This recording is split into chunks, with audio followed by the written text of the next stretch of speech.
नमस्कार, आप देख रहे हैं A to Z न्यूज़ और मैं हूं आपके साथ हीरेंद्र राठौड़। स्थायी समिति यानी कि उत्तर दिल्ली नगर निगम की स्थायी समिति में कुछ फैसले लिए गए हैं और हमारे साथ बातचीत के लिए छैल बिहारी जी हैं जो कि स्थायी समिति के अध्यक्ष हैं। छैल बिहारी जी, स्वागत है। बहुत बहुत धन्यवाद आपका। छैल बिहारी जी, आज की स्थायी समिति मीटिंग में बहुत सारे फैसले लिए गए हैं। आवारा पशुओं की रोकथाम के लिए भी बड़ा फैसला लिया गया है। क्या है पूरी योजना? देखिए, आवारा पशुओं की समस्या बहुत गंभीर समस्या है जी, और सभी दिल्लीवासी इससे पीड़ित हैं।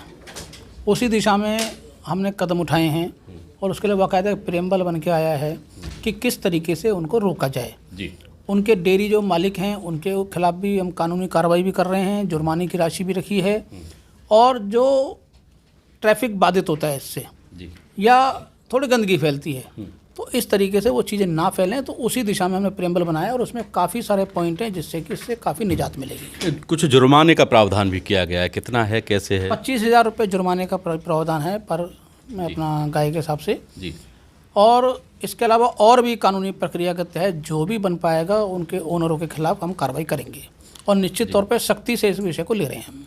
नगर निगम में कुछ मालियों की भर्ती के लिए भी कुछ प्रेम्बल लाया गया था, पास किया गया है। ये पूरी योजना क्या है, कितने माली भर्ती किए जाने?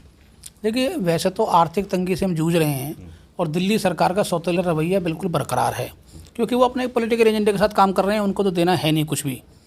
लेकिन ये उनकी संवैधानिक ड्यूटी है और हमारा संवैधानिक राइट है, तो हम डिमांड कर रहे हैं और करेंगे। कोर्ट ने भी काफ़ी फटकार लगाई है, आप सबको जानकारी है इस बारे में। लेकिन उसके बावजूद भी हम जो ये मैटर है इसको लेके चल रहे हैं और जल्दी इसको भी निपटारा जल्दी करेंगे फटाफट से। डीबीसी कर्मचारियों को भी भर्ती करने का प्लान था, मतलब पक्का करने का था। मालियों की बात जी, है ना, जी, 600 माली की जो है हमारे आज क्लियर करी है स्टैंडिंग कमेटी का आइटम, और वो 600 माली जो है आउटसोर्स करके यहाँ पे आएंगे और अपना काम में थोड़ी गति बने, हॉर्टिकल्चर डिपार्टमेंट और सुदृढ़ हो, उस दिशा में कार्य चल रहा है। जी, डीबीसी कर्मियों को जिस तरीके से बार बार चर्चा होती रही है, आज भी स्थायी समिति की बैठक में चर्चा हुई, इसको लेकर के पूरी योजना क्या है? देखिए, कुछ समस्याएं हैं। पहले ब्रेक का मामला था कि एक दिन का ब्रेक नहीं होना चाहिए, वो हमने फिर ब्रेक ख़त्म करा, जिससे कि उनको थोड़ा सा ये रहे कि हाँ, हम लगातार कंटिन्यूस प्रोसेस में काम कर रहे हैं और कंटिन्यूटी उनकी बनी रहे।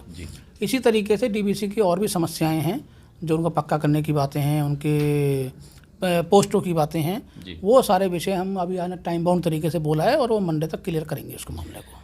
एक मामला और है, आप अपने जो बजट प्रस्ताव हैं उसमें स्कूल्स में जो एमसीडी के स्कूल्स हैं उनमें एटीएम लगाने की योजना लेकर के आए हैं और उसमें कई सारे जो चौकीदार हैं उनको कहीं ना कहीं जो एटीएम के चौकीदार हैं उनसे रिप्लेस करने की बात है, ऐसी कुछ चीज़ें चर्चा आई, तो वो उसके बारे में क्या कहेंगे?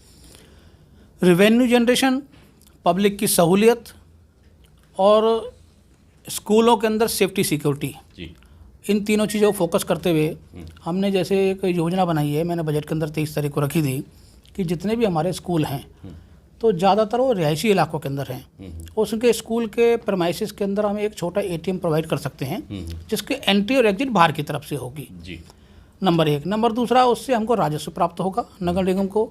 दूसरा, जिस रिहायश के अंदर, जिस एरिया, जिस मोहल्ले के अंदर वो होगा, वहाँ के लोगों को सहूलियत होगी एटीएम से कैश निकालने की। तीसरा, वहाँ पे जो सिक्योरिटी गार्ड होगा, ये बैंक के साथ में हम उस तरह का एग्रीमेंट करेंगे कि जो आपका सिक्योरिटी वाला होगा वो हमारे स्कूल की देखभाल या चौकीदारी जो होती है वो भी कर ले साथ में। इस तरह की योजना पे हम कार्य कर रहे हैं और सबको इसमें फ़ायदा है। क्या लगता है कि पुराने चौकीदारों को हटाया जा सकता है? नहीं, बिल्कुल भी नहीं हटाएंगे पुराने चौकीदारों को। अभी हमारे पास बहुत सारे स्कूल ऐसे हैं जहाँ पे चौकीदारों को डबल ट्रिपल जगह काम करना पड़ रहा है, तो चौकीदार बिल्कुल निश्चिंत रहें, किसी भी चौकीदार के ऊपर किसी भी तरह की कोई आँच नहीं आएगी। ये जो व्यवस्था होगी ये इस तरीके की होगी कि किसी को दिक्कत ना हो और काम हमारा स्मूथ हो जाए। आप पहले बजट प्रस्तावों में गोपराली को योजना को लेकर के आए थे, अब उसी योजना को स्थायी समिति की बैठक में भी प्रस्ताव के रूप में लेकर के आए हैं। क्या ये पूरी योजना तैयार है और क्या इसके बारे में कुछ बताएं? पूरी योजना तैयार है। देखिए, जैसे एक धर्म के मुताबिक भी एक पवित्र माना गया है गोबर को, गाय के गोबर को खास तौर से, और पराली की जो समस्या है वो प्रदूषण फैलाने वाली है पूरी दिल्ली के अंदर। इस वक्त तो आपको पता ही है, हर साल ये समस्या पैदा होती है, खासतौर से सर्दियों के अंदर जब फसल वगैरह कटती है।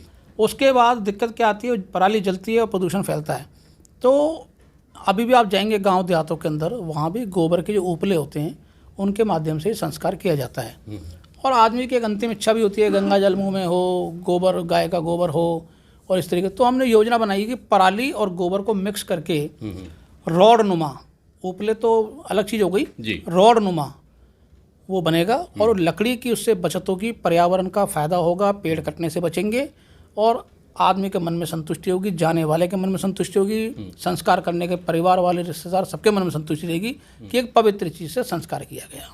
बार बार एक मुद्दे को लेकर के सवाल लगातार उठ रहे हैं कि जो पार्षदों के द्वारा मांगी जाने वाली जानकारी को कमिश्नर के द्वारा रोक दिया गया है। इसके बारे में एक प्रस्ताव भी लग गया है आज की स्थायी समिति बैठक में, और बीजेपी के ही 2 पार्षदों ने ये प्रस्ताव रखा था कि इस तरीके के जो आदेश दिए गए थे उनको पे रोक लगाई जाए। हालांकि इसको रद्द कर दिया गया है प्रस्ताव को, लेकिन क्या बीजेपी अपने पार्षदों को ही समझाने में नाकामयाब रही है, जो पार्षद ही खुद सवाल उठा रहे हैं? ऐसा नहीं है, हर मेंबर स्वतंत्र है, हर मेंबर को अपनी बात रखने का लोकतांत्रिक तरीके से हक है, लेकिन जो व्यवस्था डीएमसी एक्ट के तहत है उसी व्यवस्था को लागू करते हुए वो सारा कार्य करेंगे।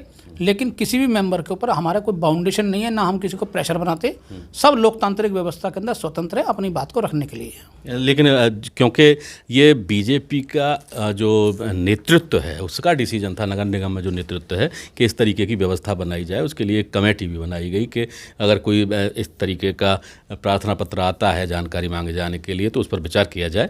उसके बावजूद लगातार बार बार ये सवाल उठ रहे हैं, तो क्या कार्रवाई भी की जा सकती है ऐसे पार्षदों पे? नहीं, कार्रवाई की देखो मेरी बात सुनिए, आप स्टैंडिंग कमेटी में मौजूद होते हैं, आप देखते हैं, मैं सबको खुला मौका देता हूँ, हर आदमी स्वतंत्र रूप से अपनी बात कहता है। कई बार हमारे अपने सत्ता पक्ष के जो मेंबर होते हैं वो भी अपने डिपार्टमेंट के खिलाफ भी बोलते हैं, अधिकारियों के खिलाफ भी बोलते हैं, और सच्चाई वो सामने है, उसमें कोई स्वतंत्र है, किसी भी तरीके से पार्टी की तरफ से हमारा कोई बाउंडेशन दबाव नहीं है। हाँ, लोकतांत्रिक तरीके से अपनी बात रखें, स्वतंत्र हैं, फिर वो जो भी उचित होगा कमेटी फैसला करती है। चलिए, हमसे बात करने के लिए आपका बहुत धन्यवाद। बहुत धन्यवाद आपका, बहुत A to Z वालों को बहुत बहुत धन्यवाद डॉक्टर साहब।